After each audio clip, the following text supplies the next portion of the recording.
Hey, what's going on, guys? Now live. We have pretty ugly three-game slate to talk about, to be honest. Let me tweet out the stream, then I'll jump into it.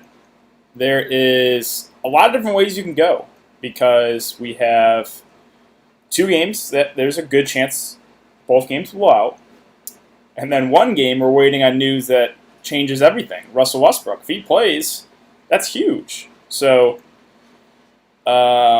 this would once again be a slate. The last couple slates have been ugly, too, for NBA. Blowout, stuff like that. This is a slate that I would take very, very light. I would not risk a lot of money on this slate. There's so much just up in the air, right? If the game stays close versus blowout, it changes everything. So, it's a really, really tricky one. I'll do my best to kind of break it down for you guys for cash plays, GPP plays, what I'm thinking personally, where I'm going, and then get to questions at the end. So let's see, people thinking about fading CJ. I don't think that's a bad idea at all. CJ, I think, will be decently popular with no Lillard, obviously, and Portland's gotten blown out in 2 of the last 4 games, so he can definitely fade CJ McCollum. The big news I was talking about, again, is Russell Westbrook. Well, he's now questionable. So it really does change everything because if he plays, I'm not that high on Harden.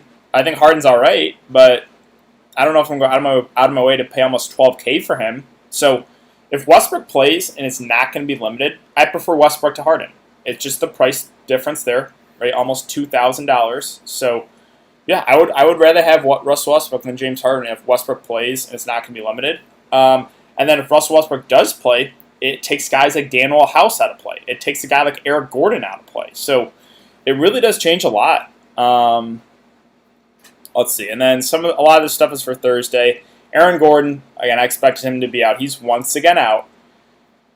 They do have a couple of the scrubs actually available, so if the game does blow out, I don't think like any of the starters get that blowout run if you're playing the blowout factor in this game. Magic starting their normal starters: Fultz, Fournier, Ennis, Clark, Vooch. All right, let's do it. Let's look at the Vegas numbers here. So, like I mentioned, 2 of the 3 games have a really, really good chance that they do not stay close. Magic Bucks, it's a 227 over under. Bucks are 14.5-point favorites. I know I talk about it every single slate when this game's on it, but I do not understand how the Magic are staying in these games. It makes no sense. Like, I think Milwaukee should be able to win by 30 easily. Like, I do not understand how Orlando continues to keep games close, but they do. So, Thunder Rockets is a 225 over under. The Rockets are 4.5-point favorites. Obviously, this is your cash game right now, right? Because there's a very small chance this game blows out compared to the other 2 on the slate. And then finally, we have Portland and the Lakers. It's a 223 over-under. The Lakers are 13.5-point favorites. So, another game, again, has huge blowout risk, especially with no Damian Lillard. Let's talk about Orlando. Let's talk about Milwaukee. So, this is about, how are you going to attack the slate? There's 2 ways you go about it. You think this game stays close? You're going to want exposure to this game if you think it stays close. You're going to want Vooch. You're going to want Giannis. If you think the game blows out, I think you can fade almost everyone. Maybe get like a one piece of Magic value. So, Vucevic at 9-2. It's my same exact analysis I've given him every single time for this game.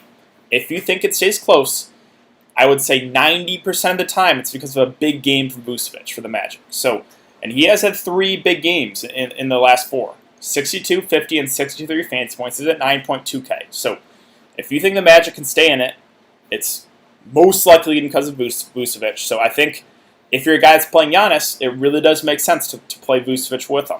So, that's my thoughts. I think he's a really good play if the Magic can stay in it. Again, no Aaron Gordon. Now we get to the headache here with these other Magic players, and it really is a headache. Fournier, Ross. Fournier's is going to start. He'll play more minutes. He played 36 the last game, whereas Ross will come off the bench and play around 25 to 30.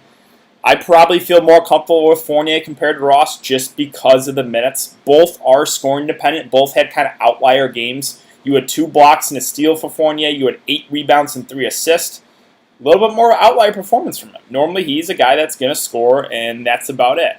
But yeah, if you're going to make me pick between those 2 guys, it's going to be Fournier for me. And then the point guards, it's literally been going back and forth with them having the big games. It was Fultz that had the big game last time. It seems that whoever has the big game in the most recent game will be the one that's higher owned. So it's literally just a 50-50. I think both are fine. Trying to pinpoint which one's going to have a good game is flip a coin because they've literally gone back and forth. So Fultz, DJ Augustine, Fultz will play more minutes. So if you're just going for the minute safety, I guess Fultz is maybe a little bit safer. But yeah, maybe Augustine has slightly more upside. And then with Ennis and Clark, I don't know if I'm going to get to them in this slate. It's just the minutes with James Ennis. He only played 23, which does worry me. Like if he was getting close to 30 at 4-4, then I think he looks pretty good. But if they're going to limit his minutes to like low 20s, I don't know if I'm going to get to him at that price. Now, sure, things could change, right? I'm just going off the last game, so that doesn't necessarily mean he's going to play minutes like 22 minutes. He could play 30. You never know, and if he does, then he's more viable. It's just a little bit worrisome that the minutes were limited that last game, even in a close game. Garrett Clark at 4-2, I think is just fine too. He literally has to hit his threes. He'll most of the time will get you some rebounds too, but it's all about how are you attacking the slate. If you were taking the stand like me and hoping this game blows out, then you're not going to want a whole lot of exposure to it. If you think it stays close, it's going to be Giannis, it's going to be Vooch, and it's probably going to be at least one of those other Magic secondary plays.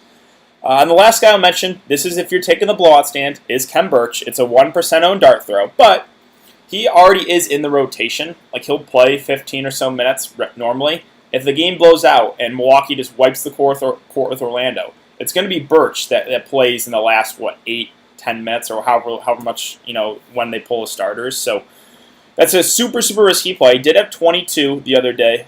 So obviously not a play I can recommend with confidence. And that's my thoughts with Orlando. So let's talk about Milwaukee now.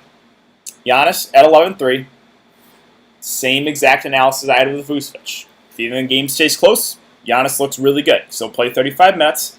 When he gets the minutes, he can absolutely crush. He's had over 60 in 3 of the last 4 games. So, yes, I do like Giannis Antetokounmpo. There's nothing bad to say about him other than the ball risk. Middleton's at 7-8. I just need him. I need him to be cheap. I could see maybe this is the breakout Middleton game. He does have that 50 fantasy point upside game in him, but on a slate like this, I don't know if I'm willing to take the risk on him. Brook Lopez, I'll pass to at 5-2. It's just he's a scoring-dependent center.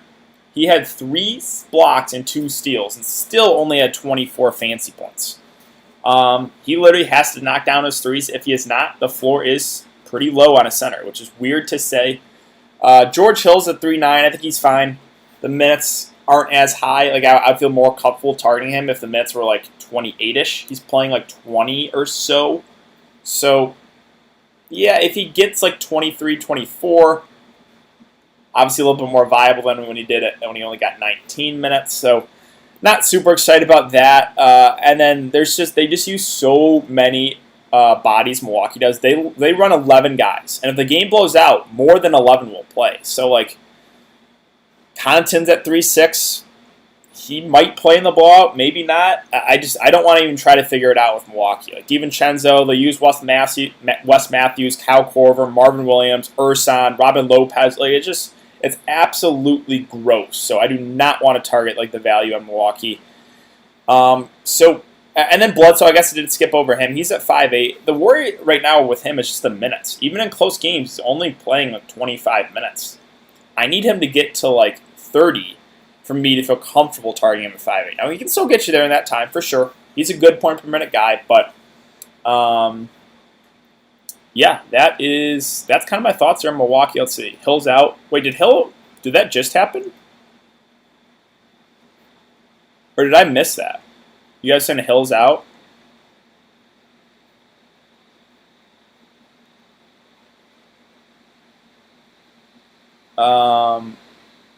Hold on. Let me confirm that.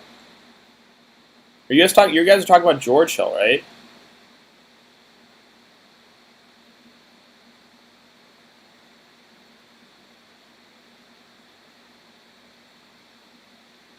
George Hill's inactive.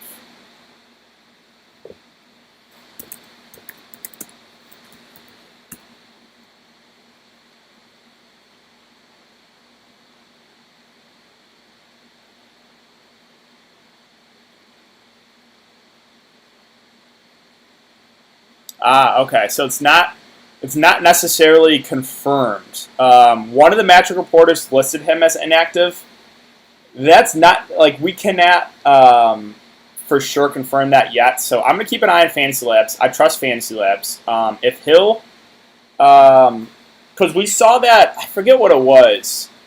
It was in one of the last games of the regular season in the bubble, and one of the Heat reporters had Baisley as inactive, and he was not inactive. So you're gonna need confirmation on that. That's obviously something to keep an eye on. If Hill's out, then I might feel a little bit more comfortable targeting a guy like Bledsoe.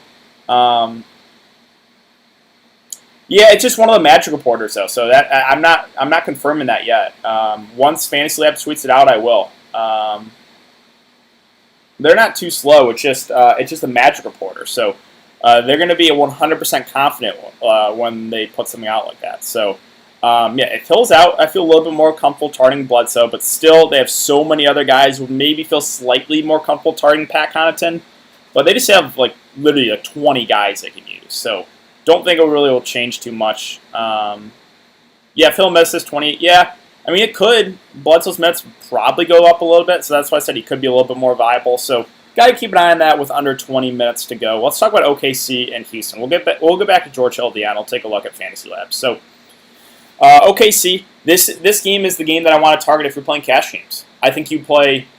Well, it depends on Russell Westbrook, right? If Westbrook's out, I think you play Harden, and then I think you play two of the OKC guards in cash.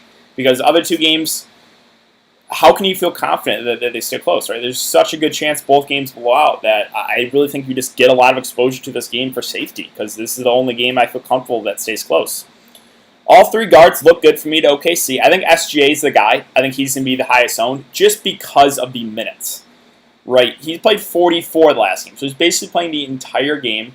If he's going to continue to play 44 minutes, then I have interest in SGA. Now, he will be the most popular of the guards. He will. So, if you want to get a little bit different, I think CP3 is fine for a little bit more. Won't play as many minutes, but maybe has a little bit more upside when playing well. And then Schroeder won't play as many minutes either, but is over $1,000 cheaper. So, let's see. I'm trying to keep an eye on the chat, too. So all three OKC guards, I think, look really solid. I think SGA is probably the safest just because of the minutes. Now, he has been up and down in the bubble. Probably when I play him, which is going to be today, he'll have his bad game. But yeah, I think all three guards look solid. Gallinari's at 6'3". It just makes for an interesting contrarian play right now because after that bad performance last time out, no one will play him. We saw it with Joe Ingles last night, right? Joe Ingles had 6 fancy points, and then I don't know what he finished with, but he was solid. He didn't kill you, and he was like really low owned. So it's going to be the same thing here with Gallinari. He'll be super, super low owned. He can have upside if he's got to knock down those threes, though. So not super excited about that. Adams, I think, is actually solid at 5'5". He'll play 25 to 30 minutes. It's just a mismatch when he's out there against undersized Houston players. So I think Adams hasn't really flashed the huge upside, but he could go for 35 plus in a matchup like this, even in limited minutes. Dort's at 4'2". I actually think he's in play. If he's going to play 35 minutes, it's viable. Again, he's more out there for his defense, but he can pick up some rebounds, can hit a 3 or 2 if he's playing that many minutes. Baisley, that's probably pushing at 3.5. Noel's at 3.3. If you want a 1% owned dart throw, he'll probably play 15 or so minutes, and he's normally a pretty productive guy. So I would put Noel in the same category as a guy like Ken Birch. Absolutely no one's going to play him, but there's a way where both Noel and a guy like Ken Birch can get value. So that's it for OKC. Let's talk about Houston. The big news, obviously, is Russell Westbrook, right? Because now he's questionable. This changes everything. If Westbrook plays, I'm not getting to guys like Eric Gordon. I'm not getting to guy like Daniel House. Those guys are easy fades if Russell Westbrook plays. I'm not playing them. And then if Russell Westbrook plays, it takes a big hit to James Harden at 11-8. So it literally changes everything. If Westbrook's out, then I like Harden as a spend up. I think he's your safest spend up right now just because the other games have a lot of blowout risk. And then I would have interested a guy like Eric Gordon, who's the number 2 guy. He's a little bit more scoring dependent, but the minutes will be there on him. I think House is fine just because the minutes as well. So those House and Gordon are strictly dependent. I would have interest in those guys if Westbrook's out. If Westbrook's in, I'm not playing Eric Gordon or Daniel House. Covington's at 5'7". The minutes finally went back up on him. It's a tough one because they've been up and down. If he plays minutes in the mid-30s, I think he's solid, but don't know if I'm out of my way to play him. Kind of the same with Jeff Green at 5'6". He's been shooting the ball really well. The minutes have been solid, but I don't know if I'm going to prioritize Jeff Green in the slate either. Tucker at 4'3", is probably safer value. Well, I guess I don't know. He's going to play the minutes. You just never feel great about playing PJ Tucker at 4'3". And then don't play anyone below that. Rivers, McMorran, not going to get enough minutes. So my take is if Russell Westbrook plays, I assume he's not going to be limited. If that is the case, then I prefer him to James Harden. It's just a price tag thing. And then again, if Westbrook's out, it's Harden at the top, and then it's guys like Gordon, House that are viable. Finally, let's talk about Portland and the Lakers, and then I can check Fantasy Labs, and then we can get to questions. So Portland, big news, obviously no Lillard. So this is a game that is tricky because I think this game has the most upside if it stays close. So this is the route that I'm going in GPPs. I know the risk. It is enormous risk that this game blows out. Like a really, really good chance it does. And then if it does, I'm screwed and I lose. But it's a shot I'm willing to take because I know where the production's coming from Portland. It's CJ, it's Nurkic, if they can keep it close. And if they do keep it close, guys like Anthony Davis and LeBron, I think both will crush their salaries because Portland plays no defense. So this is the game that I'm going to for GPPs. Nurkic at 8'6". In 27 minutes, he had 43 fantasy points. No Damian Lillard. He's a guy that can go for 50-plus, 60-plus. If they will have any chance of staying in it, it's going to be because of Nurkic and CJ. I do think Nurkic shows a lot lower own than CJ. So if you're picking one and maybe you want to go to get a little bit different, I think Nurkic is viable. CJ is the guy that's going to be the most popular, obviously with no Lillard. The upside is massive on him. Absolutely massive when Lillard's out. He has 60 fantasy point upside. He's going to be, I think, somewhat popular. Just know the risk, right? There's a good chance this game does not stay close. So it's all about how do you think the slate pans out? The way that I'm attacking it, I don't know if this is right, but this is the way that I'm doing it. I think this game blows out, so almost crossing that one off. I think this game is the safest game to target. This last game, I think, has the most upside. So that's where I'm going in GPPs.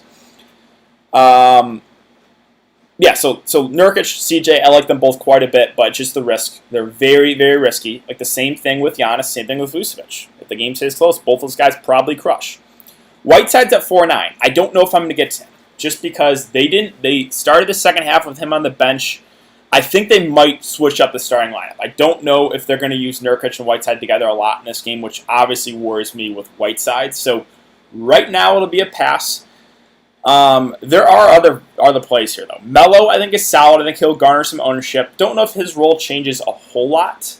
I think it's just a bigger boost for guys like CJ and Nurk.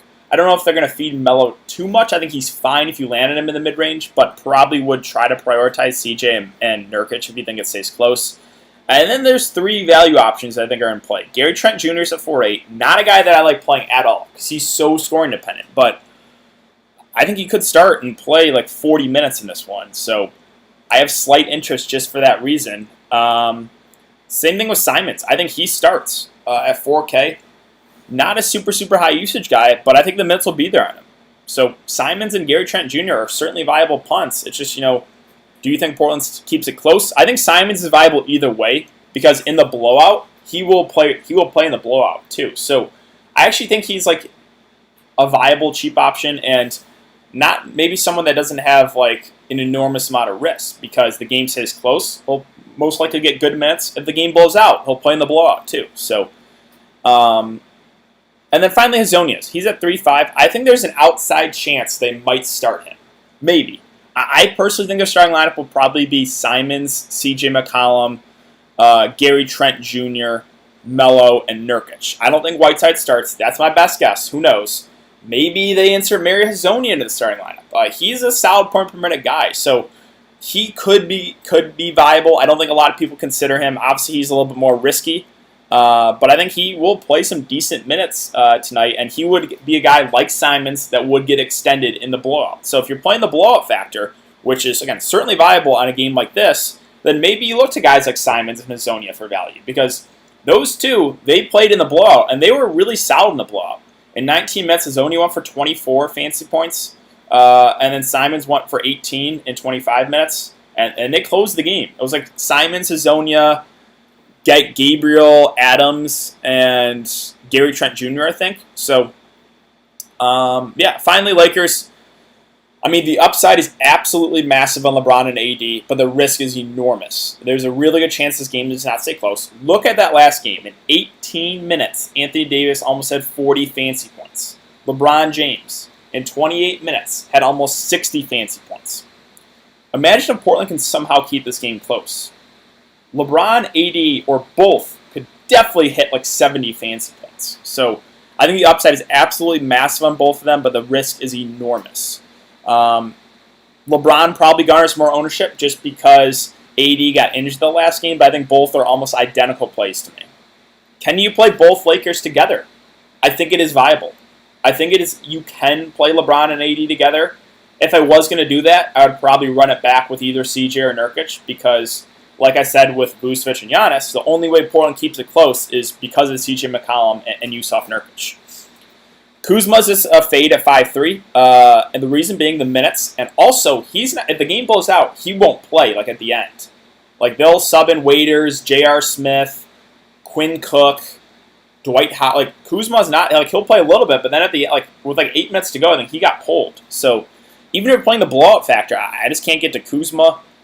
There are some interesting value plays. Green, KCP, I think are certainly in play here. Both are scoring-dependent guys, but if the game stays close, they'll probably get 30 minutes. They have to hit their threes, so the floor is somewhat low, but Portland plays zero defense. So I think both those guys are actually solid. If you think the game blows out, Dwight Howard becomes more viable. He got all the blowout run. He played 24 minutes. Again, played the whole fourth quarter. So if you're playing that blowout factor, I think maybe get to a guy like Dwight. Maybe look to Simons and Hezonja on the Portland side. McGee, his role won't change, and he won't play in the blowout unless Howard fouls out. So he'll play 13 to 14 minutes probably no matter what. And then Caruso's the last guy I'll mention with a Rondo doubtful. In a close game, I think we get 25-ish minutes. At almost min price, you're not going to feel great about it, but I think he is in play. And that's it. So let me really quick check Fantasy Lab, see if we got confirmation that George Hill news. George Hill is inactive. Okay, so that does give a slight boost to a guy like Eric Bledsoe. I don't know if you're going to want to jam him in there, but I think he becomes a little bit more in play now. Maybe he gets closer to 30 minutes, but just be warned. Because Milwaukee runs 11-man rotation, I think they just add another body to the rotation. Maybe a guy like Frank Mason, maybe he gets in the rotation. I think he could. I think that's probably what happens. He is a good point per minute guy. I mean, if Frank Mason got George Hill's minutes, if Frank Mason got 20 minutes, I actually think he would be really solid. But I don't even know if that happens. I don't even know if he plays still. That's just a guess. So this is a 0.1% own play. But if I knew Frank Mason was going to play all of George Hill's minutes, if he was going to play 20 to 25 minutes, he would be the value guy I would look to on the Bucks. So he's a good scorer. He's a good point per minute guy. But I also don't know that he plays it all either. So that's kind of my thoughts. Connaughton maybe gets a couple extra minutes, but that's it. So it's a really ugly slate, guys. I'll get to questions. I don't really have a core because it's all about how are you attacking the slate. For cash games, I think you want a lot of exposure to the middle game. For GPPs, both the games at the beginning and the end have upside, but there's huge blowout risk. So let's get to questions. DK, any love for DiVincenzo? I don't think he's viable. He might get a few extra minutes, or they just put Frank Mason in the rotation. So it's. I don't know, if DiVincenzo gets 20, that's a dart throw too. He could, but Budenholzer could just add another body to the rotation. So it's kind of the same thing, like I said, with Frank Mason. Slight boost to Pat C, probably. DiVincenzo or Wes Matthews. I would rather have DiVincenzo because he's a better point per minute guy. And just hope he gets the minutes. Hope he does. My line is, let's see, SGA, Simons, Gordon, Gallo, Jeff Green, SGA, Mello, and Schroeder. Yeah, so you're going balanced, and you're getting a lot of exposure to the middle game. I think that's good. Gordon, Eric Gordon, that is dependent on Westbrook. If Westbrook's out, I have interest in Eric Gordon. If Westbrook plays, I'm not paying $6K for Eric Gordon. Frank added to the active list per Fantasy Labs. Okay, yeah, so Frank Mason, that's like a 0.1% play. Like that's like a 1 in, if you're making 150 lineups, maybe throw Frank Mason in one. Because there's no confirmation he's even going to play. But like I said, if I knew he was going to play the George Hill minutes, which was like 20 minutes, then I would think he would be a pretty good value play. Adams or Jeff Green, I'm going to go Steven Adams there. Even though he'll play less minutes, I just feel more comfortable about Steven Adams than I do Jeff Green. Mason is a steal. I don't know what his minutes are going to be like. He would be a guy that would play in the blowout too. But yeah, so Frank Mason, really risky play, but if he gets the minutes, he could definitely have a good day for his price. LeBron, CJ, Trent, Nurk, Birch, KCP, SGA, and McGee. Yeah, so your lineup is very, very similar to mine. I am basically fading the first game, hoping for the blowout. I'm playing SGA, and then I'm basically stacking that late game and hoping it stays close. Orlando value, they're not really great value anymore. Again, if I think this game stays close, I'm going to want Giannis, I'm going to want Vooch, and I'm probably going to want one of these other secondary plays, whether it be Fournier, Fultz, Ross, Augustine, one of those four guys. Let's see. You getting to Birch. Yeah, he's a guy I'm taking a shot on just because I'm hoping for the blowout. It's a complete dart throw, but I played him last slate. I'll play him again this slate just because I'm taking the same stance as I'm hoping for the game blows out. What's the difference between GPP and cash? GPP stands for Guaranteed Prize Pool, so it's top-heavy tournaments, and ownership really matters there. Whereas cash games, just 50-50s, double-ups, ownership does not matter. You just want to play the optimal lineup there. Jeff Green, Baisley, or Kuzma, Dwight Howard if Russ doesn't play. I'm not really excited about Baisley or Kuzma, to be honest. I guess Kuzma and Dwight. Just because the matchup's the best there for those Laker guys. SGA, Dennis, Danny Green, Giannis, Vooch, Simmons, Clark, and Azonia. Yeah, so you're going with Magic, keep it close, then that's perfectly fine. 3-4, DiVincenzo, I don't need much. I'll hope he gets extra run. Fine. DiVincenzo and Frank Mason are the value guys that I would possibly take a dart throw on for Milwaukee. Not going to feel great about it because they run such a deep rotation. SGA or Middleton, it's going to be SGA for me. He's safer. Bucks sitting out. Wait, what? Bucks haven't come out yet? Well, hold on.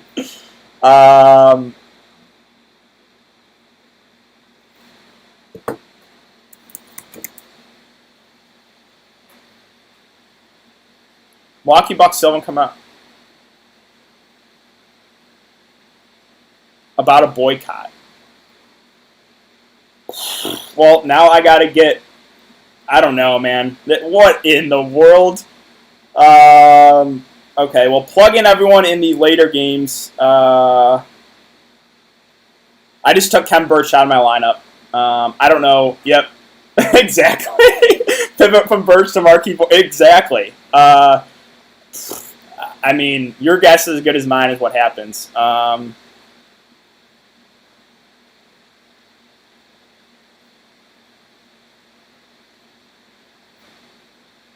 I think you just avoid the game now. I don't know.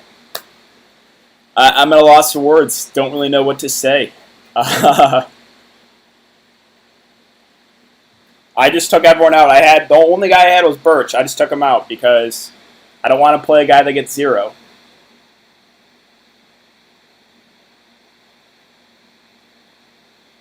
Bucks from Wisconsin definitely boycotting. Wow, that is crazy.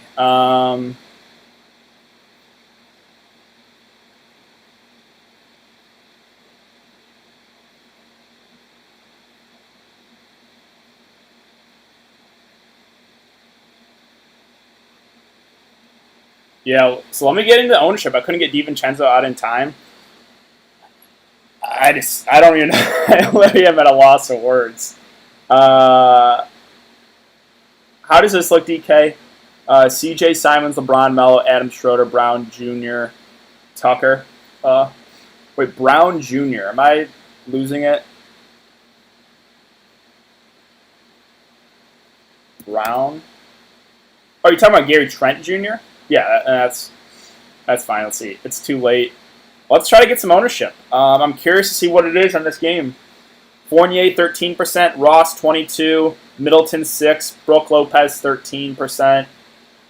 Giannis Antetokounmpo is 43% owned. Pat Connaughton's 10%. Clark is 30%. There's a lot of ownership in this game. I don't know. I mean, could it still play? It could. I have no idea what to make of this. This reminds me of the DeAndre Ayton situation when he was like out and then back in after lock, and then he was on his way to the stadium. Like, what is even going on? Bucks protesting. Neither team is taking court. I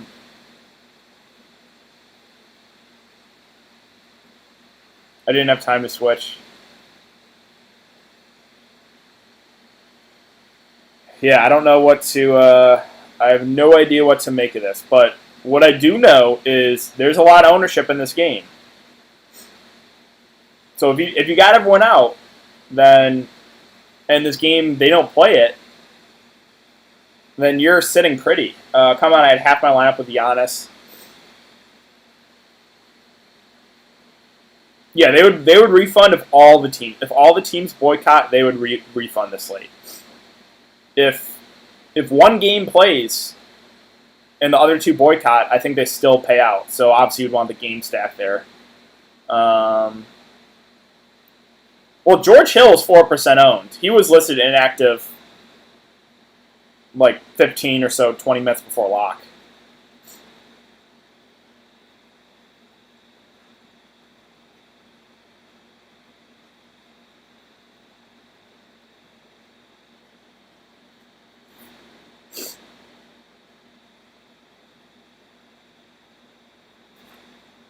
Yeah, and if that happens, I think there's a decent chance that maybe they boycott everything. I don't know.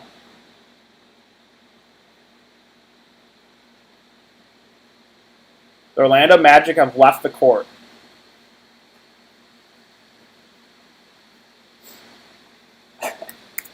I mean, what in the world?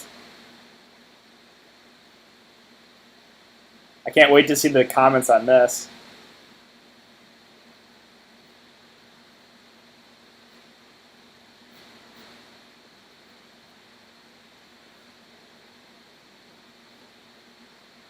MLB live stream. Giannis with 50%. Well, I'm a DFS fan. I'm not mad at this. Yeah, I mean, that's fair. This slate should be canceled, I think. If Bucks decide to boycott, they're going to be forced to forfeit. Yeah, I think that's the rules, right? If they because the Magic were going to play. If the Bucks forfeit, if the Bucks don't play, I think it is a forfeit. Magic to the locker room. I was able to save one lineup. What a crazy slate, guys. Yeah,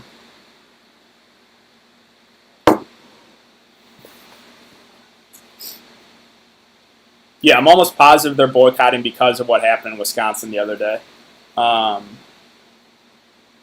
Yeah, 2020, man. That's... Oof. All right, well, I actually have to get out of here, guys. I got to get back to work here the last hour or so, so I'll try to keep you guys updated. This is a crazy story. Got to keep an eye on the status of the other two games, too. So I think there's an outside chance maybe one of those get boycotted. Who knows? So, good luck, guys. It's a crazy slate. But that's all I got. So, I will see you guys all later.